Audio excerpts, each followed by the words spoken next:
All right. Blake here from the Impact Brands, and today we have Dr. Rodney Samaan, our resident advisor and cardiologist, joining us. Dr. Samaan, thank you so much for being here with me today. Thanks for having me, Blake. Always good to talk to you. Yeah, definitely. I'd love if we kind of kick things off, if you could just tell us a little bit about yourself.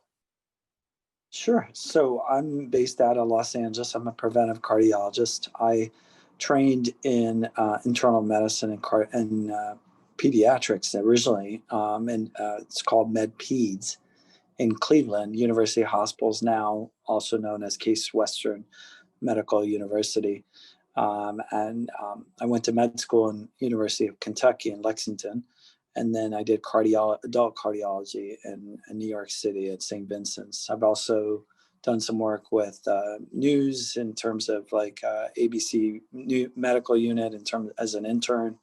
I worked at CDC, Center for Disease Control, in their cardiovascular unit, working on uh, the impact of cardiovascular health on your brain with a very well-researched fellow there named Darwin Labarth, who wrote a book called Can We Save the Brain? And how diabetes and hypertension can affect dementia. Yeah.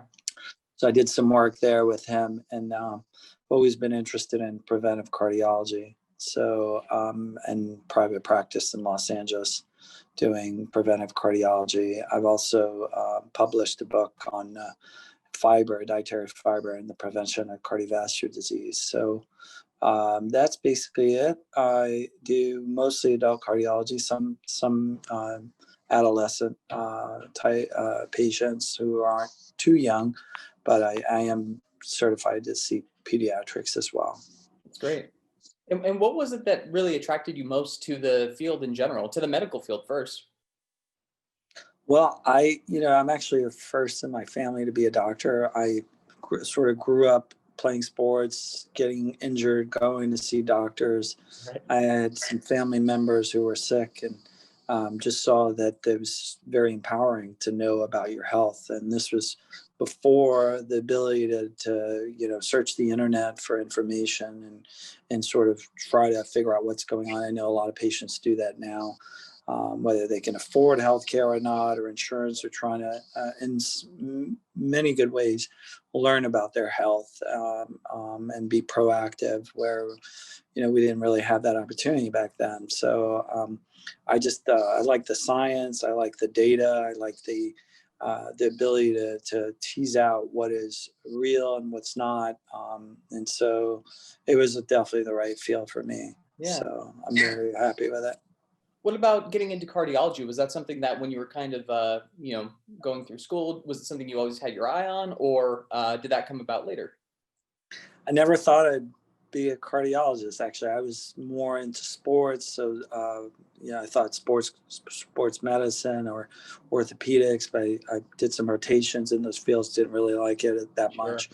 I was, fortunate enough to work in Cleveland for my residency, and there was some amazing cardiologists who have now left, went out onto the Brigham in Boston at Harvard, and they were just amazing mentors. Just really taught well. Some still there at the VA. That were just incredible. One of the best veterans hospitals in the country is in Cleveland. And there was just so much data in cardiology. So I love that. Not every field has as much research as Sure. cardiology. There's just all the sort of the preventive stuff comes out of cardiology, whether taking an aspirin or a statin, or keeping your blood pressure low, or keeping your sugars low. A lot of that comes from cardiology. It's very interesting. Yeah. Yeah.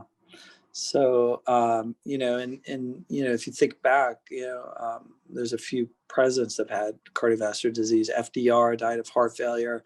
There was no treatments for him. So Right. Yep. if you think back historically, I was always interested in the history of medicine, and it's very interesting to see that how much progression. So the top person in the country, the leader, had no real treatments for heart failure. So we've come a long way.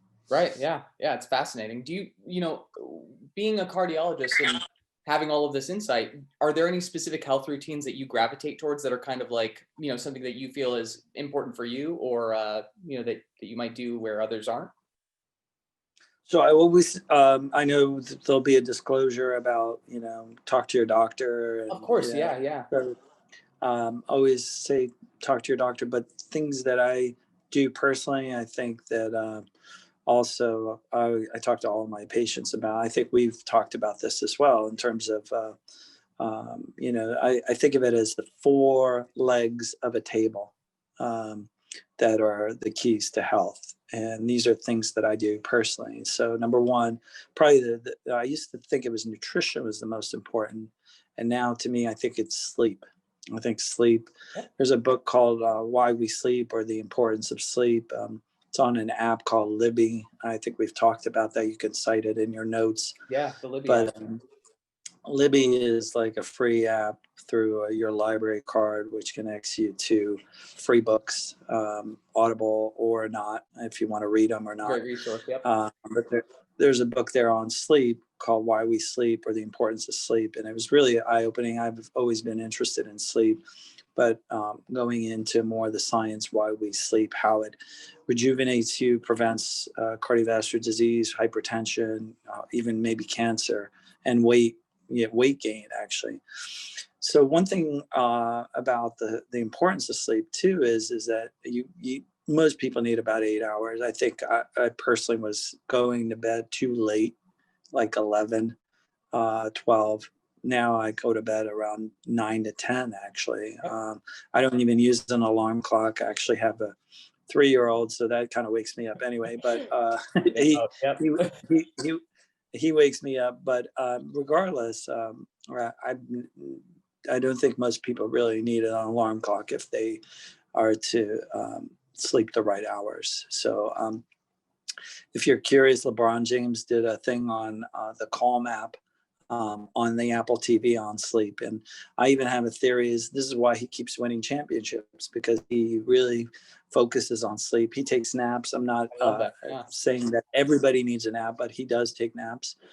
And the thing about sleep too is if you want really good sleep, you want to have a dark room, cool room, don't eat late. And then in the morning, you want that sunlight in the morning around 10 a.m. because it sets your circadian rhythm, and it really helps your mood and makes you eat less. You won't binge eat. We know that shift workers eat really unhealthy because their sleep cycles are off.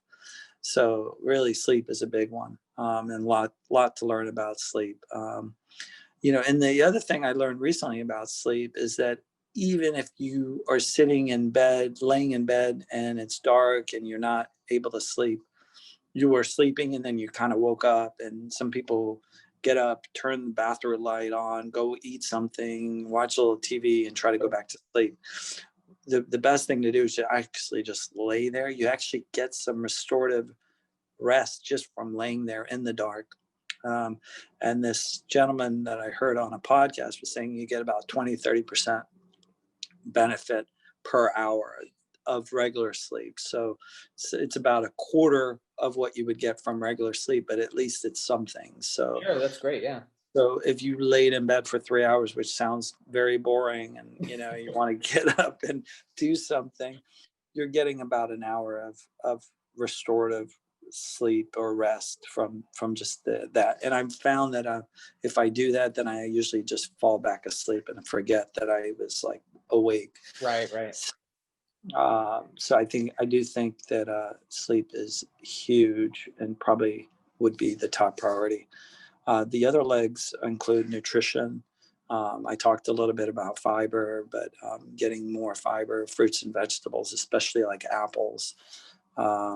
There's a great podcast called Nutrition Facts that goes into a lot of things that I talk about apples and fiber and just overall health. And not everybody can eat fiber. You have to talk to your doctor. I know certain stomach conditions they can't Sure. eat Yeah. too much fiber, but in general, most people can, and it's been shown to prevent cardiovascular disease, cancer, colon cancer for sure. on other cancers. So I would definitely do more fiber. And we can certainly list some, I have some sort of food lists of foods that we can sort of add to the notes if you'd like. The third leg would be exercise. Obviously, you need exercise. I would do that again in conjunction with that sunlight in the morning. So if you can get a walk around 10, 11 a.m. And again, I went through that pretty quickly, but the sunlight in the morning is waking you, telling your brain to shut off the melatonin, wake up fully. And then around 10 a.m. or 10 p.m., 9 p.m., 10 p.m., you're kind of in that dark mode. So it sort of sets that circadian rhythm. Yeah, you're primed. You're primed to sleep. And that's important. But that exercise, just moving, is really good for your mood, good for your blood pressure, good for your cholesterol, good for your liver, your sugars, all will improve. Having muscle in general helps in that regard. So you don't have to go crazy running or doing crazy things. You can always do some squats and push-ups and stuff like that. You don't have to go to a gym. And then so we talked about sleep and nutrition and exercise. The fourth one would be, to me, having a good relationship with a doctor to do preventive screenings, Yeah. mostly like cancer screenings. So, and not only cancer, but also, blood pressure, just checking it. It's a silent disease. You could have a blood pressure of 190 over 100 and not even realize it, and that's very dangerous. We know your risk of stroke goes up when your blood pressure is above 120 over 80. Okay. Yeah. That's normal blood pressure. So even 130, 140 over 90 is still high. And so you want that blood pressure to go down. So to me, those are four pillars. I do some other things too that not you don't have to do, but I actually do donate blood. I think that there's some health benefits there. Not everybody would agree with that. The science is kind of some data showing benefits, some Sure. not. But the idea of like too much red meat and iron, and there's some toxicity there. So, but again, that's not for everybody. Not everybody can donate blood. If you're anemic, you can't donate blood. But I think it's a good call. I think it's also just something that I feel better doing. It's not something like I said, there was a study out of the VA that showed benefit in peripheral arterial disease when patients donate blood. But overall, it's not like a standard of care to Sure. Yeah. recommend people donate blood. So So pillar number 4 that's really, basically it. yeah, and that last pillar really being having a healthy relationship that allows you to be kind of have clarity and know what's going on, basically. Is that right? Yeah, I mean, look, you don't need to see your doctor every week or every month, or I think for most people, once or twice a year is good enough as long as you're staying healthy and you're on Sure. top Yeah. of it. The key to long life is controlling blood pressure, cholesterol, sleeping well, eating well, not being overweight, just basic stuff. We could save so many people's lives from cancer and cardiovascular. Those are the two top killers. Now with COVID, it's become like the third top killer. So they correlate too. If we know patients who are healthier don't succumb to COVID-19. So that would be another reason to stay healthy. Sure. Yeah. And with this, so I've seen that, the CDC reports that 1 in 3 people don't get enough sleep. I think it says they're getting on average about either 7.2 or 7.8 hours, and really excessive 8 is really what they're wanting. Um, you know, Outside of the, kind of priming ourselves with our circadian rhythms, getting some sunlight, are there any other tips you might say would be helpful for more Americans to just simply get a better sleep? It seems so simple, but it's obviously not very easy to come by. So I do take some supplements, for that. I take some melatonin, some magnesium. I know you guys have a sleep formula product that has some like GABA and Yeah. Yep. what those are priming. And when you take those products, you want to take them early, an hour or two before you go to bed. You can't just take a pill and say, okay, I should be ready to go to sleep. So I think there is a role for vitamins and supplements. I didn't put that in the leg Yeah. of Sure. prevention, but I think there is definitely a role for that. I'm actually taken vitamins and supplements way before I met you guys, and Yeah. I've Yeah. always been, into supplements. Actually, I think for most people now, they're taking something. There's the vitamin D supplement that a lot of people are recommending. Even Dr. Fauci was talking about it with Right. Yeah. COVID. I've taken vitamin D for years. I think that most doctors are probably vitamin D deficient. We're indoors most of the time. The direct correlation with health is not like 100%. Like you take vitamin D, you're going to be healthier. But I think most people, if you're vitamin D deficient, should take some. Or I don't even check my vitamin D, but that's not, Sure. again, it may not be your doctor's recommendation. But, some simple stuff like vitamin D3, magnesium, melatonin, all can potentially help you sleep. The sleep formula. There's other products out there that you guys have. We've talked about. Yeah. There's Yep. some other videos on the circular BP and the blood glucose formula products are really good. Yeah. Well, question, especially getting into the winter months, are there any things that you might do, to, your vitamin D levels, it's getting colder, people are going outside less. I know seasonal affective disorder is something that, in some parts of the states, becomes more prominent.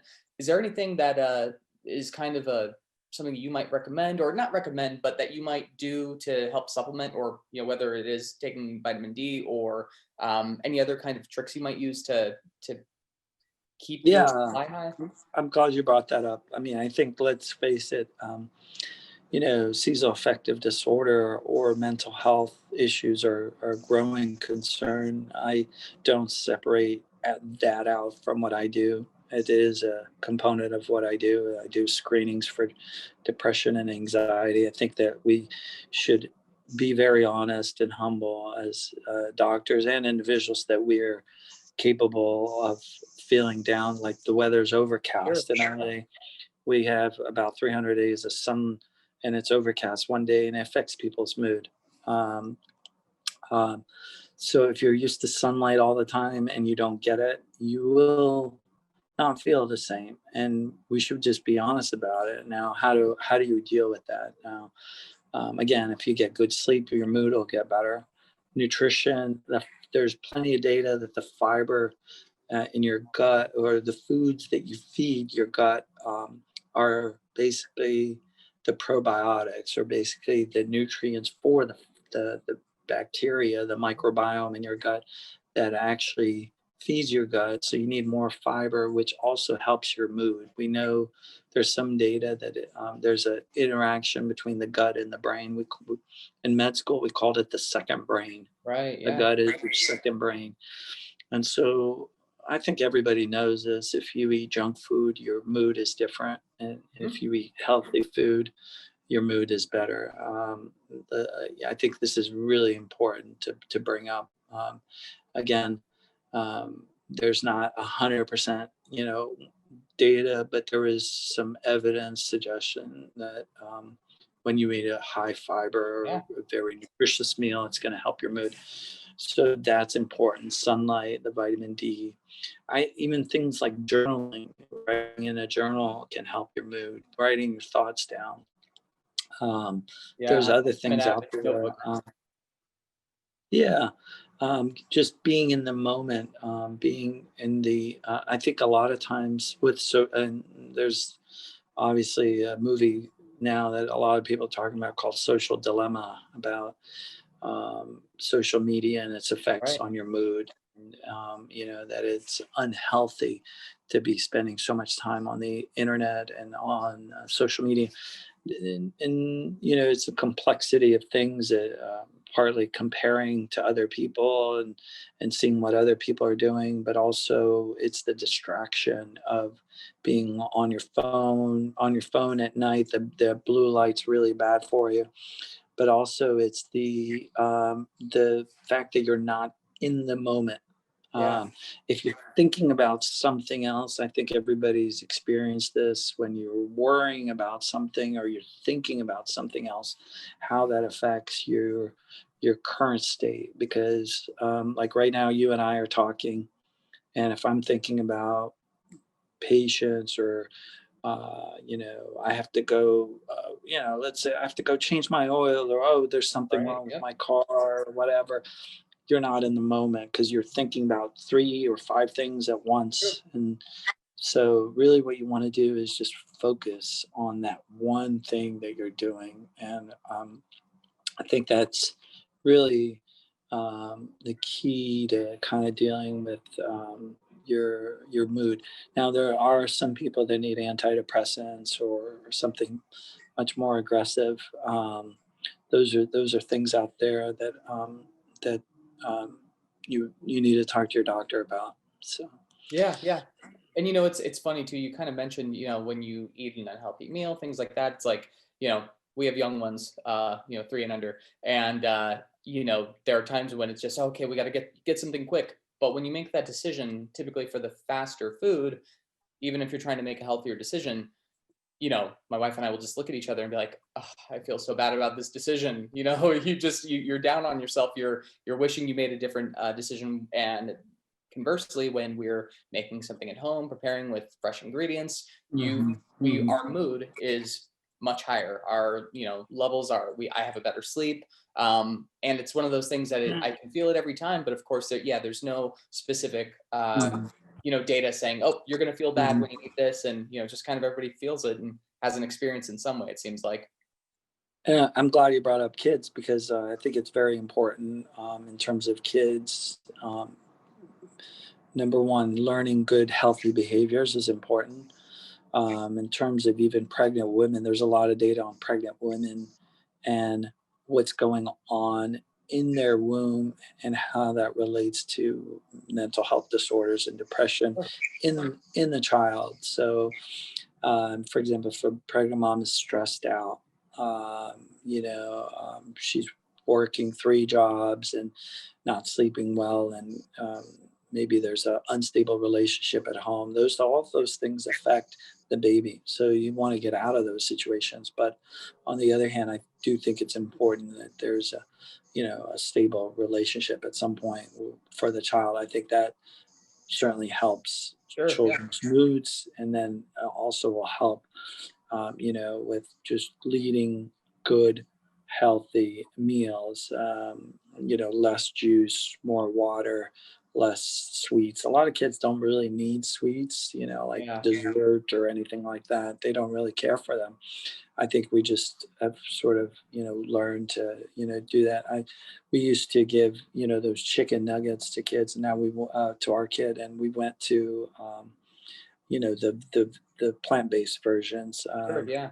There is some data even on the chicken versus red meat. I don't want to get into like specific foods and what's good and not, but there is some data, especially on that Nutrition Facts podcast, where he talks about certain uh, forms of chicken being worse than Hmm. even like red meat, and Interesting. more Okay. more weight gain with chicken. And we've kind of been led to think that like chicken is really healthy or white Right. meat is healthy. Yeah. I wonder One if it one has to do with one more thing I want to talk about. I hate to be a prude about no. this, Yeah. but even alcohol is really bad for your mood. Mhm. I'm a cardiologist. There's a lot of people that come to me and say, "Oh, I thought wine is really good for you, and that it's good for your heart." And I usually tell them it's like grape juice, but it's alcohol, So, but maybe on occasion, but I wouldn't do it every night. I think it's really known to be a depressant.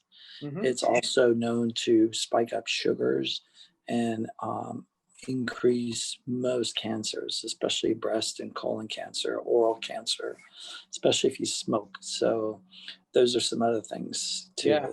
to think about.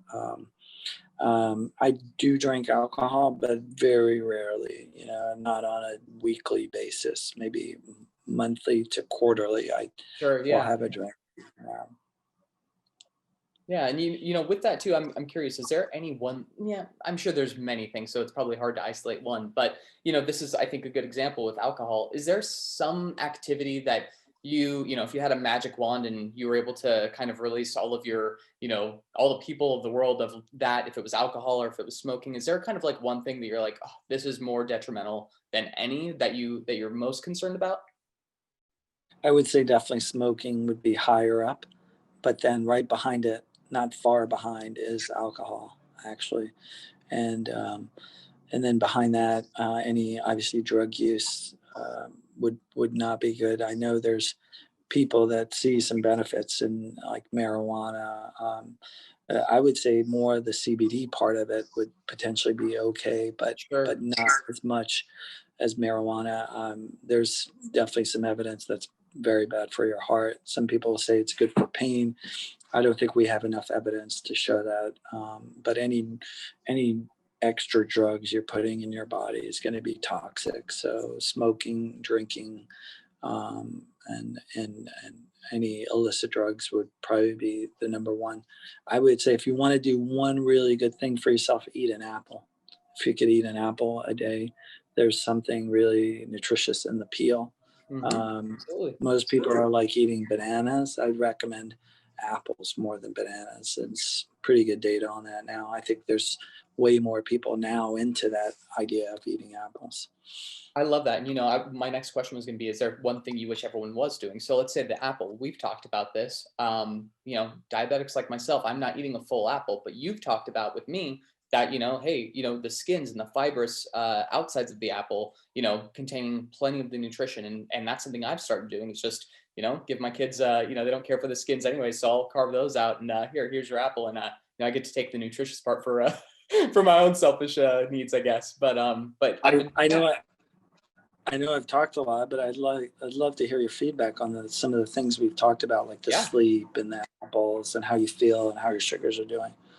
What's great is that my sugars are always, so for most people don't know, I'm a diabetic, and type 1, and I'm always cautiously watching what I'm taking in.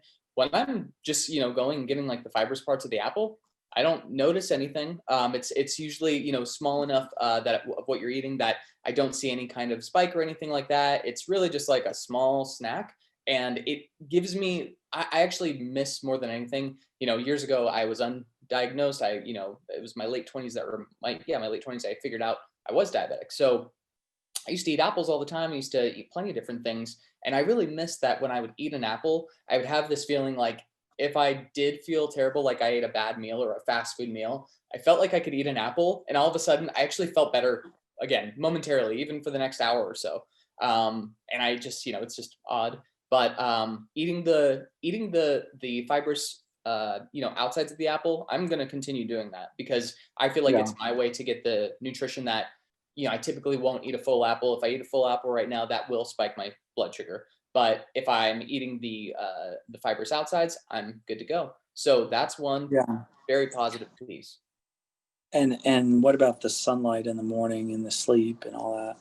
The sunlight is actually probably the biggest thing that has been a game changer, that has been a little bit more obvious. It's like, with my kids, we're able to kind of just play in the backyard, get them to kind of like run around, and same time, take a little break and be able to just stretch your legs. And I think that's one of the bigger things that's helped my wife and I, but also my kids, to have a more predictable sleep pattern. Because when we had first talked, my kids were not ever ready to sleep. They were like, "Oh no, we're gonna party like till whenever, until we showed that we were tired enough that the whole house was shutting down."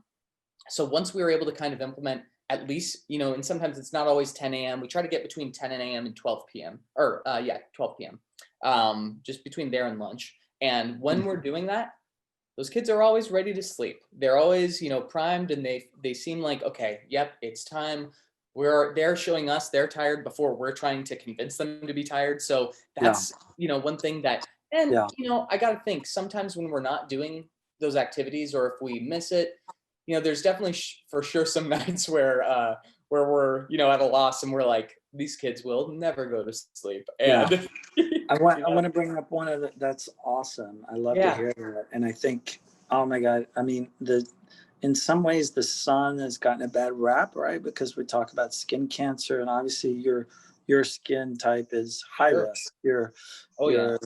You're very light, and so your risk I of skin burn. cancer Yeah. is high. I would imagine your kids are the same. So you Yeah. definitely need to put some sunscreen on. But we're just talking about 10, 15 minutes of sun, whether you put it on or not. It'd probably be better to put it on, but Sure. Yeah. it's like, what is more important? And so the sun, not only the sun, but just being outdoors is so good for everyone, so good for kids, very Yep. good. A lot of data on just being around plants. And Yeah. uh, if you look at a company like Amazon, I don't know if you've seen this Seattle office space that they have that looks like a globe, and Oh no, I didn't see this one. it's all plants. It's Oh, crazy. okay. Yeah. Yeah, it's famous. I've not seen it. They do actual tours. It looks like a zoo in a way, but it's offices, That's and awesome. it's like this globe where you walk through it. It's pretty famous. But I think they get it from this sense of work, productivity, Yeah. and being outside and stuff like that. So I think, no matter what you do or if you have kids or not, you should be going outside and getting a little bit of sun. I do put plenty of sunscreen on my face, but I'm not like fully, covering my arms and legs. Sure. Yeah. Just monitoring. It's about 10 minutes or so. That's all you need. Yeah, yeah, and To that's make a been working difference. fantastic, It's usually a good 15, 20-minute quick session that we always try to get in Yeah, between those hours, and it seems to be doing the trick. And we'll still try to do an afternoon walk around, 4 or 5, and yeah, that if we do that, it's usually kind of a sure win that those that our kids will be well ready to be yeah, resting by the end of the night. yeah. But yeah, that's been a great help. I want to go back to the apples for a second. It's Yeah. the pectin.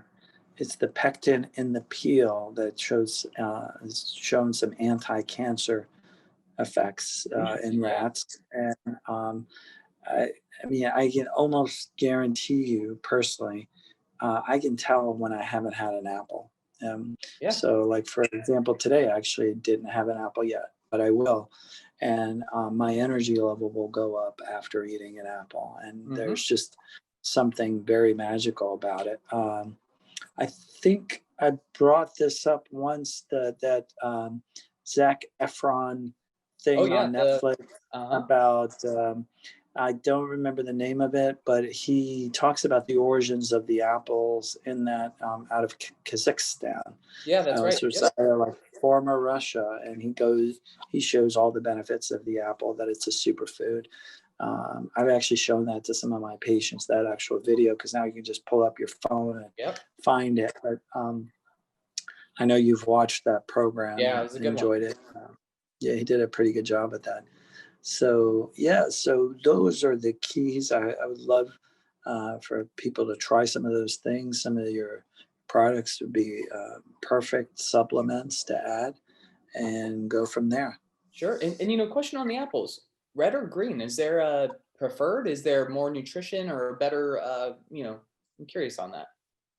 Great point. I think probably the green. I mostly eat red. They're just a little sweeter. Yeah. There's probably a difference in fiber content. You can search that. But at the end of the day, there's all sorts of apples out there. There's a Yeah. variety of fiber and sweetness. So look at that.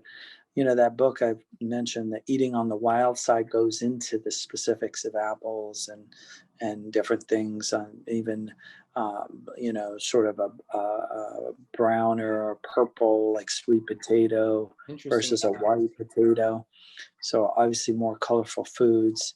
I think maybe in a future session we can talk about red beets, I and would that love would to. Yeah. I would love to Yeah, talk on same. eating on the wild side, the red beets, kind of these things Yeah, that, we can really, these are good, nutritious supplements that we can be energizing with and kind of being already a step ahead and just knowing how we're preparing our food and why it matters, making the big yeah, difference. yeah. Awesome. Well, Dr. Samaan, I really appreciate you being on with us today. I think, this is a great conversation for us to have. And yeah, let's take it for the next session. Thanks for having me. I will see you next time. Awesome. That sounds great. All right. We'll talk Okay. soon. Thanks. All right. Bye now.